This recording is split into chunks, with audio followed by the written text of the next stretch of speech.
5. Curry hits a three. 4. Just for the drive. Deep left field. 3. Patrick hit by Watt. Sack number 10. 2. Messi with a record-breaking goal. 1. Welcome to BSS Sports. Now, here are your hosts, Steve and Trevor.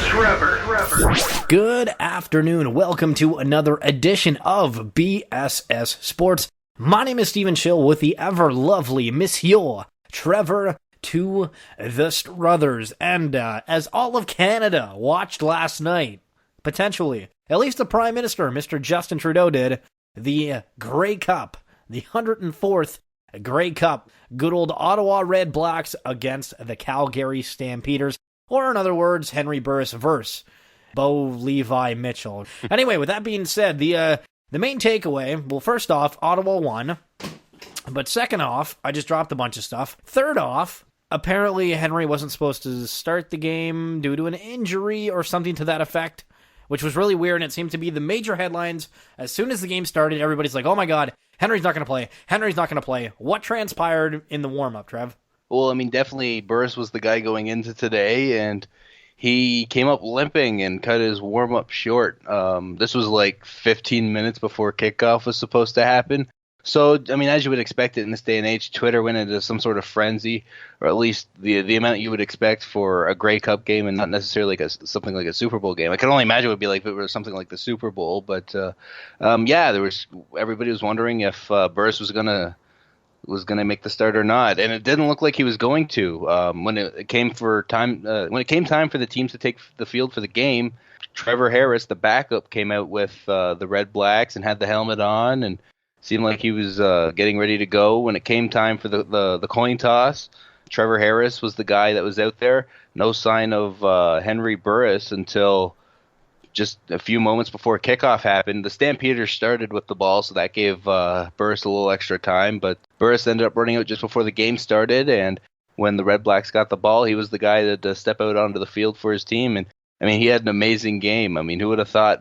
It seemed like he might not have been able to play at all. He goes out there and he throws for 461 yards, threw for 3 touchdowns, and had 2 rushing touchdowns. And I think it was a hamstring thing maybe that we were thinking about with Burris, and he ends up rushing for a couple of touchdowns.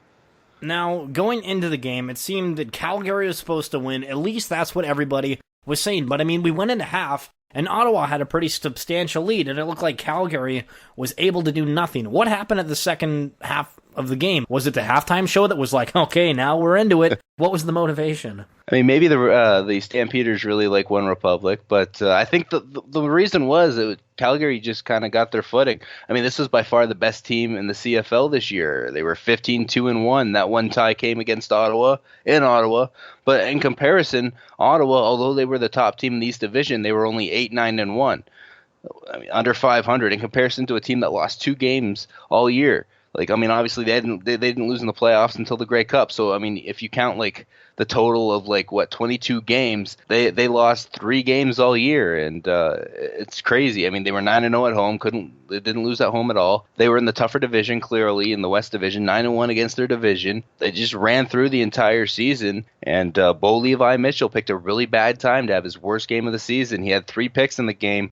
There was a couple of them that really ended up being costly. He only had 8 the whole season, so it's pretty weird to have 3 in the final game of the season, which is the most important game of the season, I might add. But with all this being said, going into the fourth quarter, at the very end here, we had Ottawa that were ahead by 3, but then Calgary came, and Ottawa was able to hold them back. They were fine. They were able to hold them back and put them for the 3-pointer, the field goal, tying it at 33-33.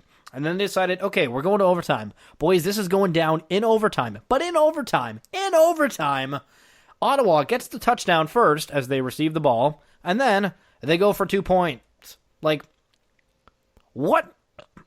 I don't know how to describe the confidence you have to go for 2 points when theoretically the other team could easily have won it if they got another touchdown. Because, I mean, the Stampeders, they got 16 points in the fourth quarter. It was their best quarter offensively. But then In overtime, Ottawa's like, hey, we're going to risk it for the biscuit and go for 2 while we have this chance instead of just kicking the field goal and going from there. Now, it all ended up working out because Calgary wasn't able to get a touchdown or field goal.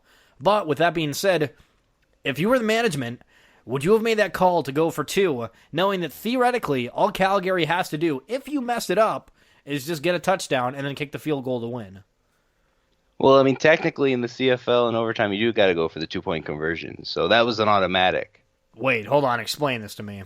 It's just an automatic rule that they have. You have to go for the 2-point conversion. Just makes it more interesting because, I mean, obviously Ottawa didn't get the 2-point conversion. So then it's if Calgary can get that touchdown, which they very should have. I mean, if they weren't looking for the touchdown on the very first snap and instead were looking for like a first down and work your way towards the goal like Ottawa did, if Calgary were able to do that and score the touchdown to tie the game, then obviously it's a lot more interesting there if they can nail that 2-point conversion. It's just to shorten the game, I guess, in essence, because, I mean, chances are both kickers are going to kick that extra point, although both kickers miss an extra point in this game. The 2 points, they're automatic, and it's just to, in essence, I guess, create a moment like we almost had. Okay, well, that's news to me. Thank you for informing me. Apparently, I'm not all up to snuff with my Canadian football rules, but that's intriguing. Are you happy with the win nonetheless, though, Trev? Because I know you're rooting for the Red Blacks. You almost had a heart attack, though, you said, so that was good. Well, the game was close. I'm just happy for people in Ottawa in general. Football fans in Ottawa. They've had to deal with a lot of nonsense, I guess is the clean word I can say, for pretty much, I mean, a good 35 years anyways. Today is actually the 40-year anniversary of their last Grey Cup. So that alone right there is amazing to just kind of think about. I mean, obviously they were without a team for a long time. That all goes back to bad ownership, why they lost the Renegades, why they lost the Rough Riders in the first place. It all goes back to bad ownership, and they've got some good ownership and a good management team that believe it or not, was able to turn an expansion team franchise into a champion in just 3 years. And they were in the Grey Cup last year, too. Let's not forget that. And next year they host the Grey Cup, so maybe they can find a way back into it next year. We could be talking, and I mean, obviously this is looking way ahead, and Henry Burris isn't going to be around for all of this, but they do have a starter in Trevor Harris right behind him. We could be talking about a CFL dynasty, if you can have a dynasty in a 9-team league, if the Red Blacks can return to the Grey Cup next year. What a show that would be, and what a show Conor McGregor is. Oh, Conor McGregor, the Irishman, decides to give up his title, which is not very Conor McGregor-ish, I would say. Decides to give up the light heavyweight. Featherweight, my bad. So he's given up the featherweight title, and the reason for this is so he can focus on the lightweight title. Is that my correct understanding here? Well, I mean, I don't even know if anybody's told Conor McGregor that he's given up this title. The UFC has every right to strip him of the title, and that's probably what's happened here. I don't think McGregor would willingly have that title taken from him. Not much he can do about it, though.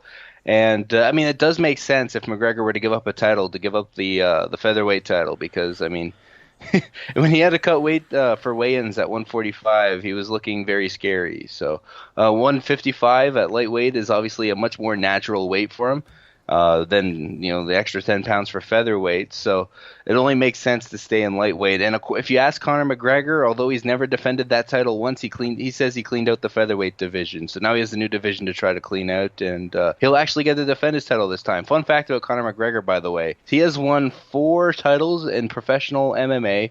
He won 2 in Cage Warriors, where he was the dual champ there at featherweight and lightweight. But the funny thing is that when he won that second title, that was his last fight with Cage Warriors. He vacated both titles and went to the UFC. So he didn't defend a title in Cage Warriors.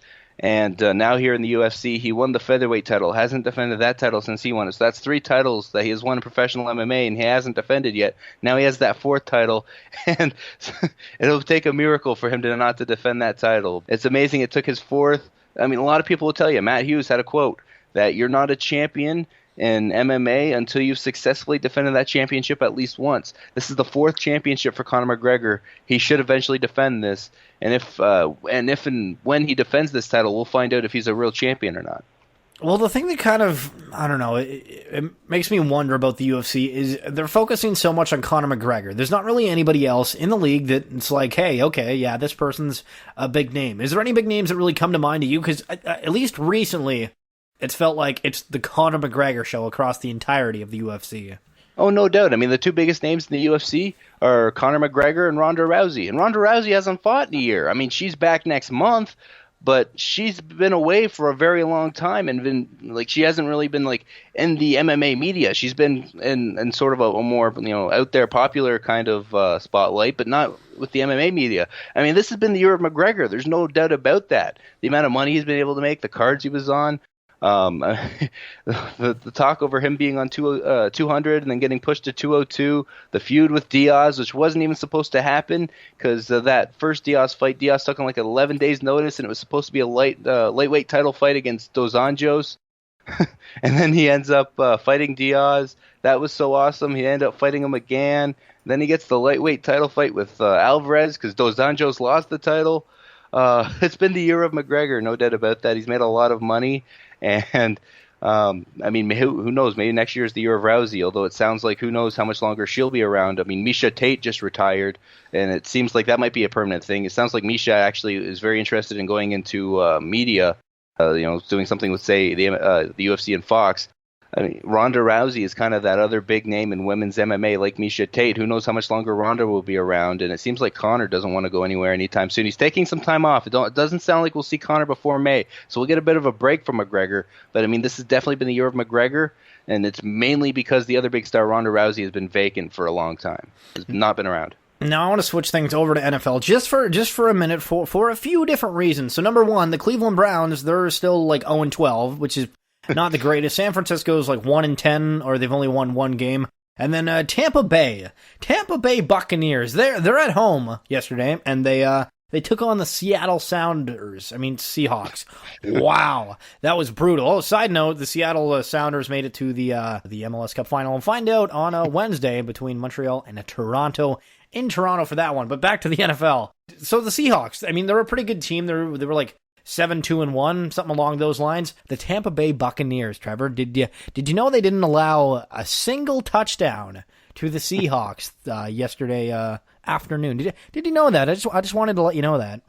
Actually, I'm very aware, but I think the only reason is because my opponent in fantasy football this week had Russell Wilson as his quarterback, so I was very much paying attention to that. Yeah, on a side note, Trev's still winning the fantasy league. So 10-2. We have about a minute left, so what we're going to do is we're going to talk about something that is close to Trevor's heart, mainly the Ottawa Senators, and specifically Craig Anderson, because I don't understand the situation, because apparently he was taking time off from the team, and now he's back with the team. Is it only for, like, home games? What's the deal? Because I know Craig Anderson, due to his wife's health issues, he was going to take a leave of absence from the team. Was that a very short-term thing, or what's going on with that? I think it was mainly just a short-term thing, just for his wife, Nicole, to kind of get her footing over the new circumstances that are obviously life-altering for not just Nicole, but for Craig as well. But, I mean, I think Craig now, he's switched. He's an ultimate professional is what Craig is. And I think he switched his focus back now to hockey as much as he can in the situation he's in. Nicole Anderson has been tremendous throughout this whole situation as well. And the only reason Craig Anderson returned so quickly from his leave of absence the first time was because Andrew Hammond got hurt and Nicole told him to go back because obviously the NHL team needed him. I think it's sort of that kind of same standpoint. I mean, he played the other day against the Rangers and the Sens. He gets the shutout against the Rangers and another big win for the Sens. That's 4 in a row now. It's been an amazing week for the Senators and Craig Anderson, I mean, he seems to be the story in Ottawa, no doubt, given what he and his wife have had to deal with, and he's having a tremendous start to his season. Who's more likely to make the playoffs this year, Toronto or Ottawa, and why? Ottawa, because they have goaltending to this point that they've been able to rely on. Also, with the new coaching changes, they seem to be more defensively structured. A lot of people think Erik Karlsson is a very one-dimensional defenseman. Those people may be surprised to hear he's leading the NHL in shots blocked. He's got now a different dynamic to his game, and the Ottawa Senators as a whole are just clicking a lot better. And I mean, I said now they're on a 4-game winning streak. Why are they on a 4-game winning streak? Because minus yesterday, where they only had 2 goals, they've been able to score more, 3 goals or more, which is something they struggled with earlier in the season when they lost. If the Senators can get 3 or 4 goals a game, they got a really good shot at winning, and all that starts with their defense and goaltending. That's it for this edition of BSS Sports. Make sure to follow us on Twitter and Facebook. Or if you prefer to check out all of our previously archived works, check out BSS Productions on YouTube. For Trevor Struthers and Steven Schill, we will catch you next Monday.